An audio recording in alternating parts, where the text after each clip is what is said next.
रणनीती न्यूज चॅनेलला आजच सबस्क्राइब करा आणि रहा अपडेट।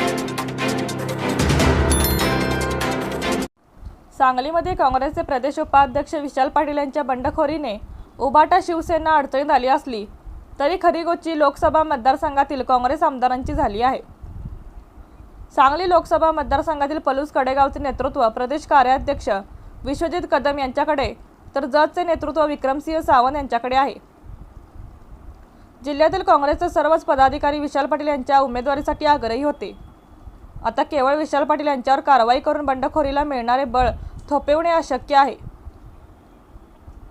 मवी आणि तोंडाला आलेल्या विधानसभा निवडणुकीवेळी जर लोकसभेचे मतदान विचारात घेतले तर आमदारच अडचणीत येण्याची शक्यता असल्याने काँग्रेस आमदारांची गोची झाली आहे।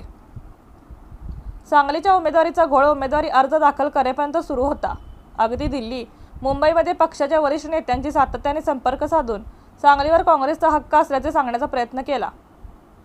खुद्द प्रदेशाध्यक्ष आमदार नाना पटोले, ज्येष्ठ नेते बाळासाहेब थोरात आदींनी उभाटा शिवसेनेने उमेदवारी जाहीर करण्यात घाई केल्याचे सांगत सांगलीवर काँग्रेसचा हक्क असल्याचे अधोरेखित केले।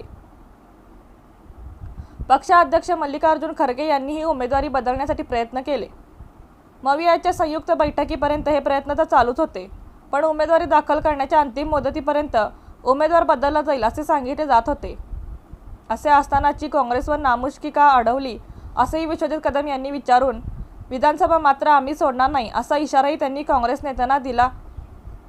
काँग्रेसच्या सांगलीतील मेळाव्यात विश्वजित कदम यांनी माजी मुख्यमंत्री पृथ्वीराज चव्हाण, प्रदेशाध्यक्ष नाना पटोले यांच्यासमोर आपली नाराजी बोलून दाखवली। सांगलीच्या जागा ठाकरेंच्या शिवसेनेला देणं चुकीचंच आहे।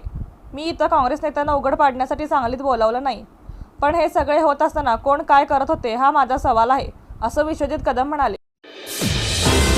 रणनीती न्यूज चॅनेलला आजच सबस्क्राइब करा आणि रहा अपडेट।